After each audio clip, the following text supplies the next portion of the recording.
Today's topic for web services course from JPassion.com is SAX, Simple API for XML. So we will talk about the concept of parsing and application. SAX historical background is probably not that much important. We'll talk about event model of SAX and error handling, and then we will talk about JAXP 1.1 and when to use SAX. And we probably skip purchase jerseys. Alright, so parsing and application. So parsing basically performs well-formedness checking and validation. So well-formedness checking is whether it is XML, follows the XML syntax, meaning every element has opening tag and ending tag and things like that. So parsing is also reading that XML document. So so applications typically using parsing for manipulation of XML document, meaning reading XML document and change, and also you can create XML document and writing and sending XML document. So historical background is not that much important, so let's move on. So SAX Event Model, so this is probably the meat of this presentation. So SAX, as opposed to DOM, is event driven. So you as a developer or programmer of SAX application, you provide event handlers. So you will see what that means in a few minutes. It's fast and lightweight. Because you don't have to create a tree structure in memory like DOM does. Instead, it's just reading the XML document stream and the process one by one.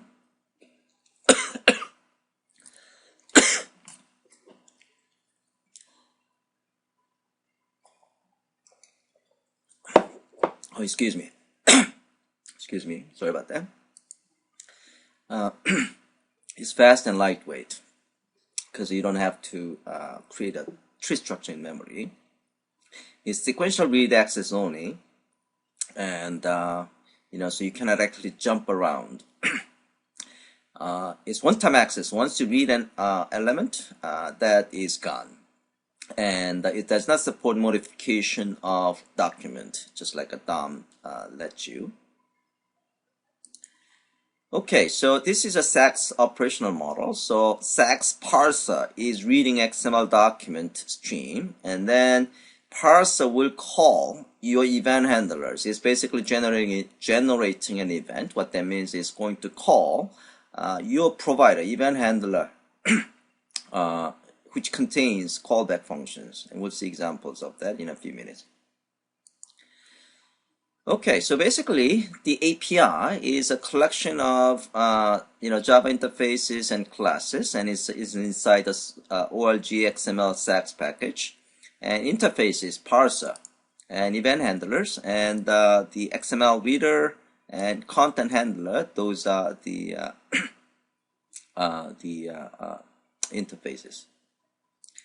Okay, so this is a programming model. So you are going to have XML reader object. Okay, so this XML reader object is representing SAX parser. Okay, and then you are going to create your handler, event handler. So suppose you create your event handler as my handler, and then you get the handler object. And then you're going to set the event handler that you created with a parser. So you're going to call set content handler, and then you pass your event handler object, and then you start the parsing. And here you're going to get the documentation. Okay, and then the parser will call methods of your event handler. So your event handler has a set of the callback methods, and those methods will be invoked by the SAX parser. So every time SAX parser encounters opening tag, it will call your event handler. Every time it encounters ending tag, it will call your event handler. Okay, so this is an example of your event handler. One of the event handler method could be start document. So when the document is parsed, meaning when the document is actually the open first, okay, it will call start document method of your event handler. Okay.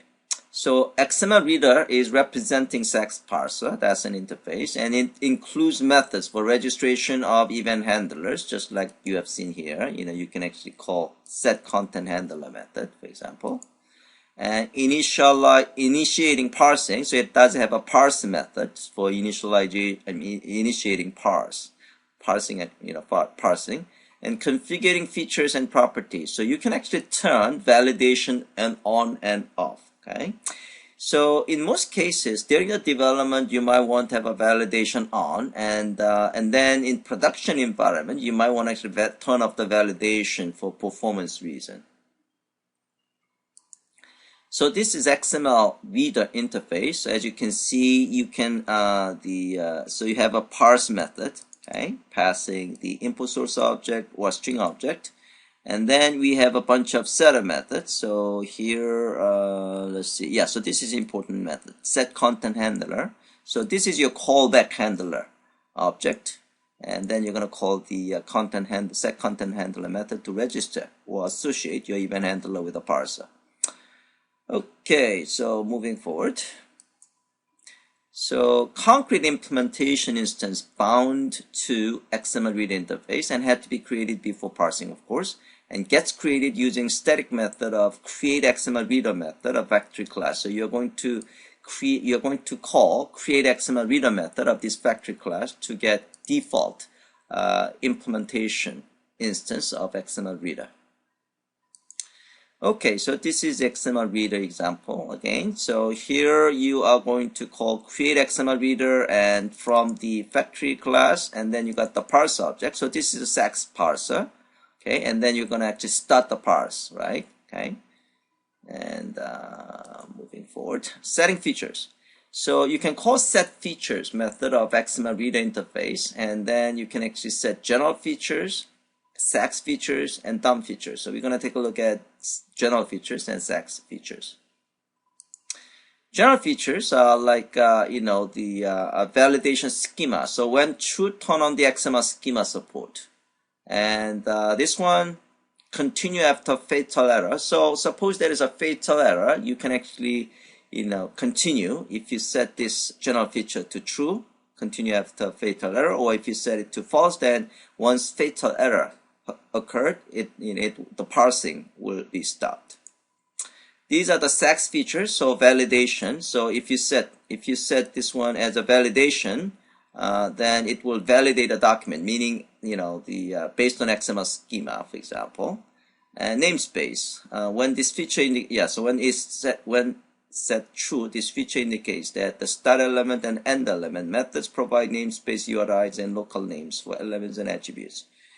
These two are in fact the namespaces related SAX features. Okay, moving forward. So this is the way that you can set feature with your parser. So once you got the parser object, then you can call set feature, and then you are going to specify the name of the feature. So this is a validation, and then you can set either true or false. Okay. Okay, so parse method, you can specify the parse method can receive a string, basically the location of the XML document, or it could be in the form of input source object. Okay, so this is an example. So if you want to read this /.xml file and wants to parse, then you can specify that the location of XML document in the form of the string. This is a case that you are reading from the file URL form. Okay. It could be input source object. Okay, so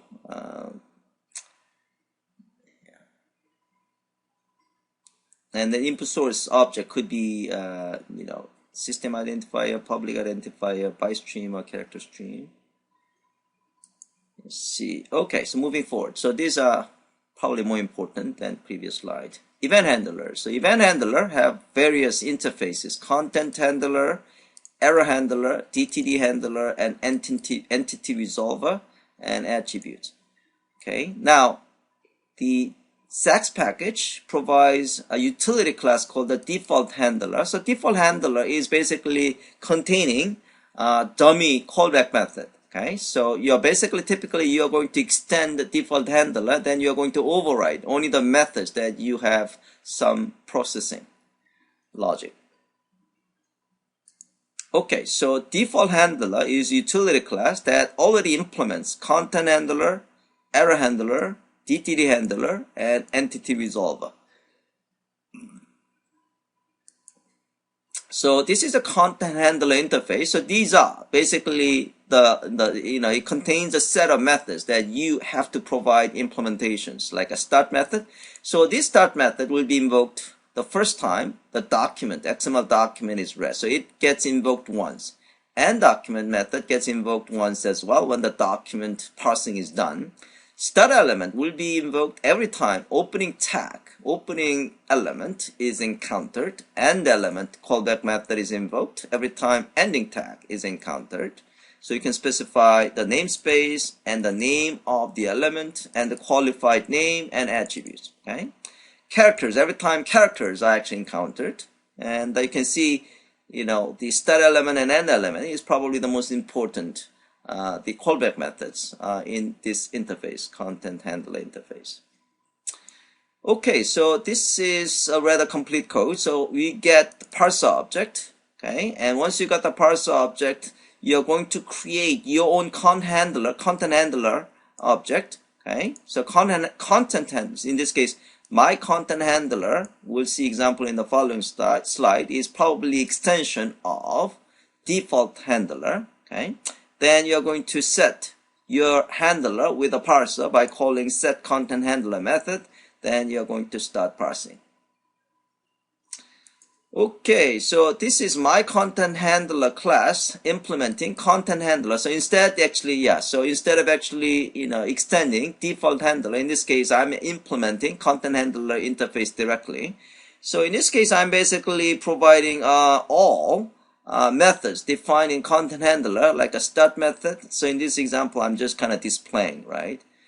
End document, start element, and end element, and characters, and things like that. Okay, character data. The parsers are allowed to break up character data any way desired, and character data are in Unicode regardless of encoding scheme specified in XML document. White space. So the validating parser has characters method, and validating parser, the non-validating parser is a characters method, and the validating parser has ignorable white space. Okay, so ignorable white space includes spaces, tabs, and new lines. They are considered ignorable white space. Okay, so attributes has set of methods. Okay, get length, get index with a namespace and name, logical name, qualified name, and all that stuff. Locator interface, tell application where event occurs. Okay, so it could get, I'm going to show you an example of how you can get the locator object from the parser. So, locator interface contains a line number, column number, public ID, and system ID. So here, parser passes information instance about the locator interface to your content handler. So, it's going to call set document locator, passing locator object, and then you can save it, and then you can use it later on. So let's see the code here. So this is your parser, right? And your parser class, you have a set document locator method, and this set document locator method will be invoked by the parser. So you can actually get the locator object from the parser, and then you can just save it. And then whenever callback method is invoked, you can actually use the locator object to get the line number and the system ID and things like that. Okay, error handling. So error handling is represented by error handler interface, and you could have error, fatal error, and warning callbacks. DTD handler, nobody's using DTD, so not a big deal anymore. Entity resolver is probably not that much important either. So default handler class, as I said before, is a helper class or utility class that is provided. It already implements all the methods of content handle interface, error handle interface, DTD handle interface, and entity resolve interface. So typically what you want to do is you want to extend this class and then override only the methods that you have interest. Okay, all right, apertures is probably not that much important. Okay, all right, so let me talk about JAXP 1.1. So JAXP 1.1 is part of the Java API for parsing and transformation. It allows pluggable parsers and transformers, right? And so it does support both event-driven model and DOM model. Okay, so let me actually talk about where JAXP is fitting with the SAX parser. So as I said before, JAXP provides a pluggable framework for parsers and transformation. So, you can actually plug in different parser implementation and different transformer implementation. But your code, your application, since it's using just JAXP, your application is going to be portable. So portability of the application is guaranteed if you're using JAXP API. Okay. All right. So this is a JAXP SAX code example. Okay.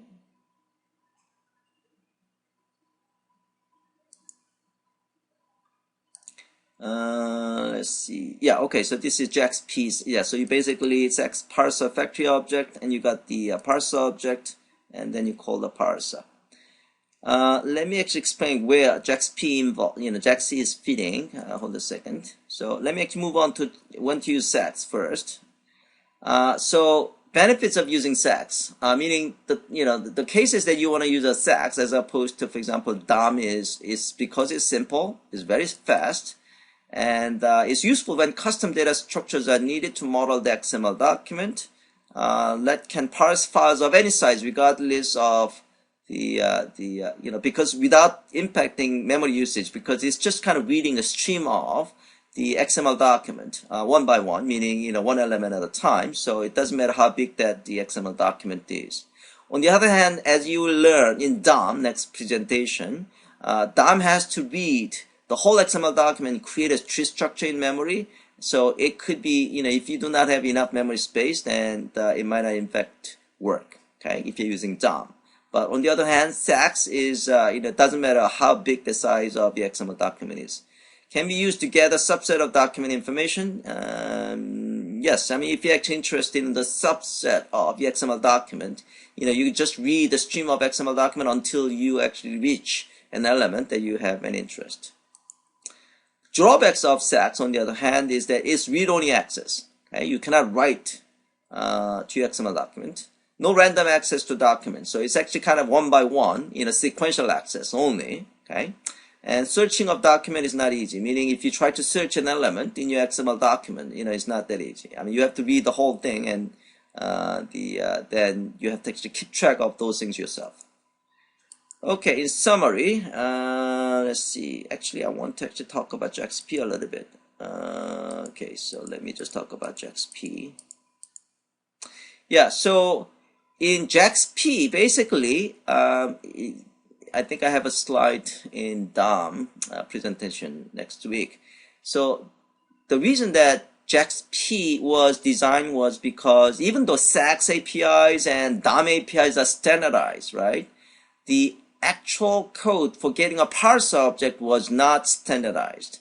So if you're using different implementation of parser, even though SAX APIs are standardized and DOM APIs are standardized, the way that you get the parser object is going to be different depending on which parser implementation you're using, meaning your code is not really portable, at least from the perspective of getting a parser object. So JAXP comes into the picture to standardize of getting parser object. Okay, so that is where the JAXP is involved.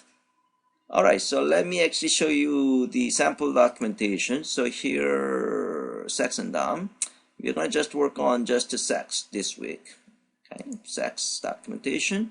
So it's a very simple documentation. It's just to read this XML document called the book catalog.xml. Okay, so you can see it does have book catalog element, and then it is a book child element, title, author, date, and things like that. And we have another book Okay, so this SAX or local name count is basically, you can see this class extends default handler. So we are going to we are going to override only the method that we have in interest. Okay, so here start document, we are just creating a hash table, and then start element, we are basically getting a logical name, and then we got the key. So we are basically getting, based on logical name, we get the value from the tags hash table if you already have that element.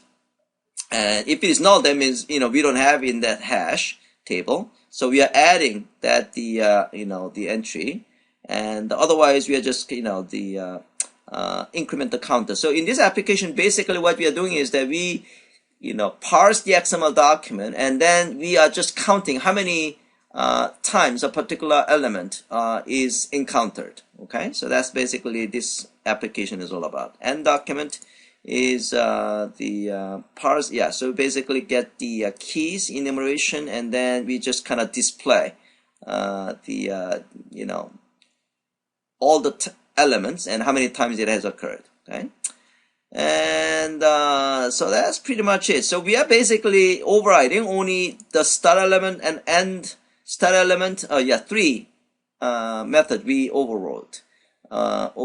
Start document and end document and start element. Okay, so this is the way that we are going to get the XML reader object. So XML reader object.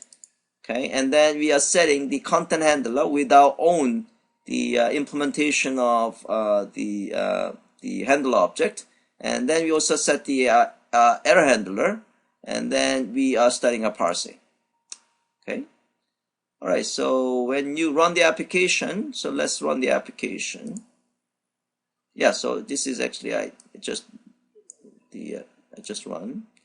So date occurs twice, book element occurs twice, author occurs twice, and book catalog occurs twice. So if you actually see the files view, we have this book catalog XML document.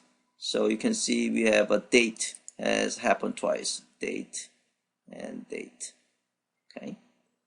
All right. So that is the end of the presentation. Any questions?